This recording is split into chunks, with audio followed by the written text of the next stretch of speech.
Hello and welcome back to Reddit Replies. The question of this video is: those who earn a good salary with a low-stress job, what do you do? Here's the answer. First story. I'm a medical radiology technician. Honestly, I think my job is one of the least stressful out there compared to nurses and doctors.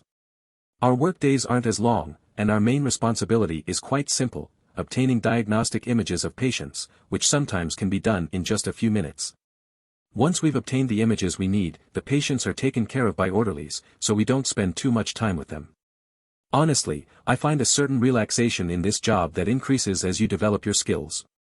Plus, there's always someone willing to lend a hand. However, I'm exclusively talking about X-ray work. Things get a bit more stressful when dealing with computed tomography or magnetic resonance imaging, since those cases are subject to strict schedules. And here's another story. It turns out I'm an operator at a nuclear power plant, and depending on how many overtime hours I work, I can earn up to 180,000 euros per year. But even if I decide not to work overtime, I still earn around 140,000 euros per year, working between 32 and 48 hours per week. Although working inside can be tough, being in a unionized job ensures that we're treated fairly well. In a way, you could say it's a low-stress job, of course, as long as you pass the monthly exams that demonstrate your knowledge of operating the nuclear plant. There shouldn't be a problem if you're a good student, but if you don't measure up to the rest of the crew in this aspect, you may face difficulties in both initial and ongoing training. So, in summary, if you're able to pass the training, you can enjoy a fairly low-stress work environment with a dream salary. Another story. I'm a truck driver, and fortunately, I make good money during my trips. I simply enjoy listening to music while watching the sunrise. My salary is around 80,000 euros per year, although I could earn much more by investing more hours. The worst part of all this is that there are people who complain about our mere existence on the road, but I've learned to adopt the philosophy of those who don't care.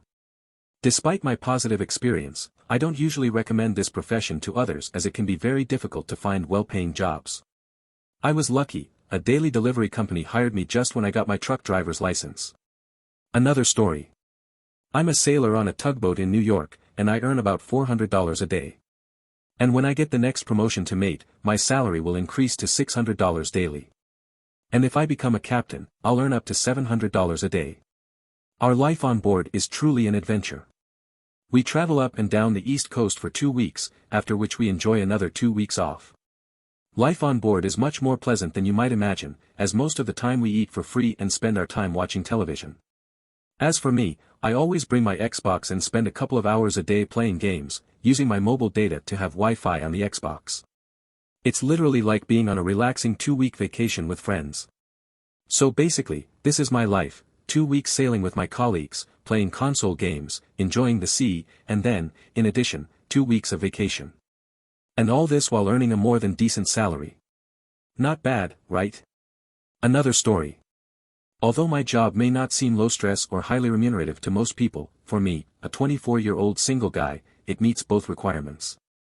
I work in emergency medical services in rural areas of Canada, with a schedule of 4 consecutive work days, followed by 4 days off. I live in a big city, but the town where I work is an hour and 40 minutes away, which may seem long, but it's not so bad considering I only do it once every 4 days, precisely when I have to work. As long as we don't receive an emergency call, I'm free to do whatever I want. The company I work for provides us with a comfortable staff house, with television, Wi-Fi, and even a decent gym. I mainly spend my days playing video games with my colleagues, watching TV, cooking, exercising, taking a nap, or simply enjoying their company. Usually, there are 4 of us on each shift. If the phone rings, we have 8 minutes to respond, so I can pass if I feel like it. I can also take care of errands in town as long as I don't stray more than 8 minutes away from the station. While some calls can be tough, especially agricultural-related accidents, truly difficult cases are more of an exception since most of the time it's just transporting people who don't feel well to the hospital. Although I also enjoy challenging calls as they provide a test that requires quick decision-making and the application of my skills. Throughout those 96 hours, we usually receive an average of 5 or 6 calls, although there have been occasions where we haven't received any after 4 days of work. My salary is around 70,000 euros per year, with good benefits, and there are also many opportunities for overtime that is paid double. Another story. I work as a graphic designer in a large retail company. While we always have a lot of work and tasks to do, the interesting thing is that we don't have to deal with the stress that comes with working in an agency. In an agency, you constantly find yourself under the pressure to meet the demands of multiple clients, not to mention the worry of securing enough projects when you're freelancing. In this job, the constant flow of work is enjoyable, but without the overwhelming pressure usually associated with this sector. Don't get me wrong, I do value the adrenaline rush from time to time, but honestly, I prefer the tranquility of knowing that my daily effort is directed towards a single goal. And believe me, there's enough creativity and challenges here to not miss the madness of an agency or the uncertainty of being a freelancer. Another story.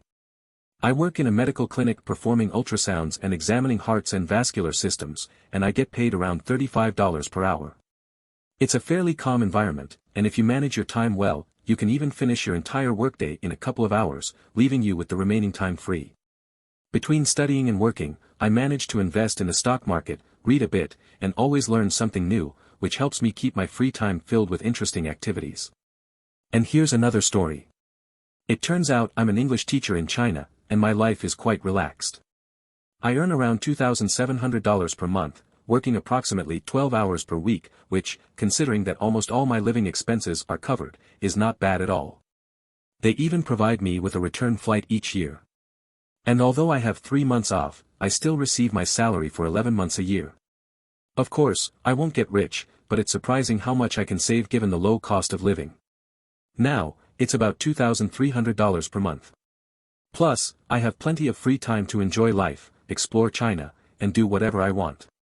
Overall, these are some interesting stories of people who have found low-stress jobs with decent salaries.